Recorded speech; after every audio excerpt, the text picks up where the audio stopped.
मेरा अगला सवाल है राहुल जी से।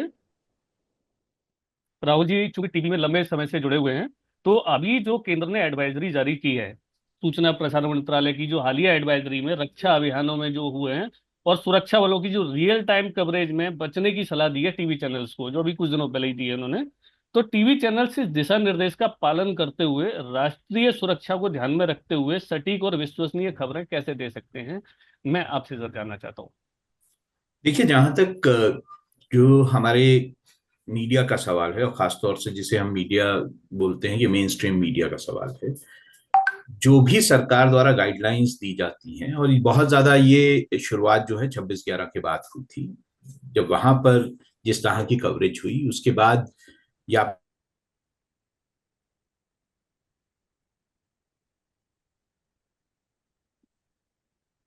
जो है वो जो है मीडिया द्वारा की गई, जो कि शायद नहीं की जानी चाहिए थी, और वो उससे मीडिया ने काफी सीखा है। ऐसा नहीं कि उससे मीडिया ने सीखा नहीं। और अब जो आप कहें कि कवरेज होता है, उसमें बहुत ज्यादा जो है वो ध्यान रखा जाता है कि कोई भी ऐसी चीज ना की जाए जिसके कारण जो है मीडिया पर सवाल उठें, या फिर देश की सुरक्षा, या फिर जो सुरक्षा बल हैं उनको किसी तरह से कोई जो मुसीबत है वो झेलनी पड़े। तो इस बात का ध्यान रखा जाता है। और ये जो एडवाइजरी आई है, ये पहले भी इस तरह की एडवाइजरी जो है मीडिया को दी जाती रही है सरकार द्वारा, और मीडिया ने उसका हमेशा पालन किया है।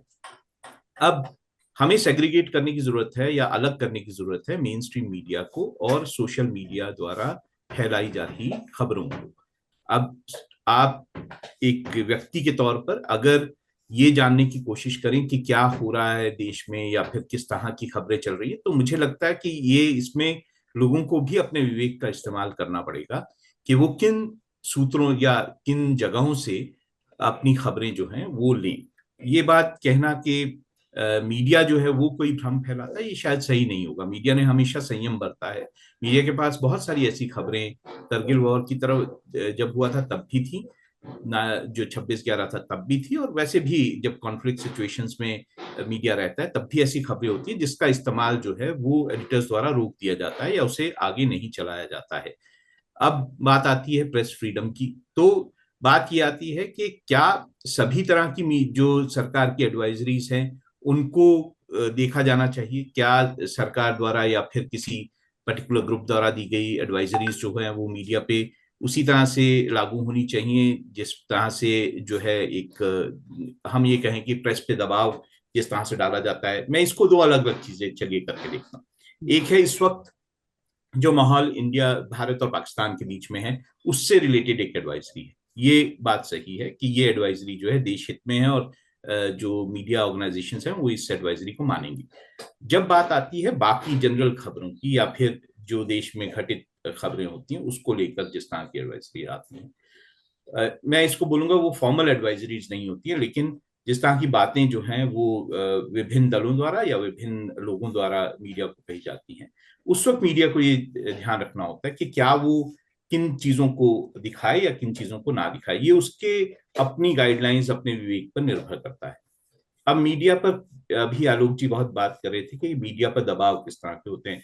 मैंने बहुत सारी ऐसी ऑर्गेनाइजेशंस में काम किया जिसमें मीडिया में पत्रकारों पर दबाव जो है वो ऑर्गेनाइजेशन द्वारा डाला जाता है, या फिर जो ग्रुप जो है जिसका अखबार या फिर जिसका टीवी चैनल होता है उसकी अपनी जो प्राथमिकताएं होती हैं, या फिर वो जिन चीजों से उनका बेसिक जो बिजनेस है वो इफेक्ट करता है, उसको लेकर जिस तरह के दबाव मीडिया पे आते हैं, शायद वो दबाव जो है सही नहीं है, जिन पर बात करने की जरूरत है।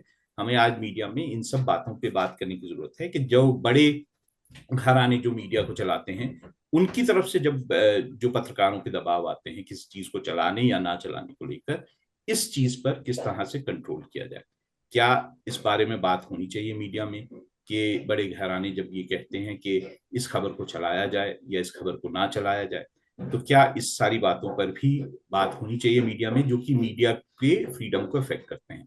और खास तौर से यही बहुत ज्यादा कारण है कि आज मीडिया की साख जो है लोगों के भीतर भीतर, मैं बाकियों की तो बात छोड़ दीजिए, मेरे को मुझे लगता है कि मीडिया को उस पर कोई फर्क नहीं पड़ता, लेकिन लोगों में जो मीडिया की साख है वो जिस तरह से घटी है। मुझे याद नहीं है कि मैं जब फील्ड में बहुत बार जाता था तो जनता ने मुझे किस तरह के ताने दिए हों, या लोगों ने किसी तरह के ताने दिए हों, या फिर मैन हैंडल किया हो। आज पत्रकार को ये विश्वास नहीं होता जब वो फील्ड में जाता है कि क्या जनता उसको प्यार से रखेगी या फिर उसको उस नजरिए से देखेगी जिस तरह का नजरिया पत्रकारों के बारे में बन चुका है।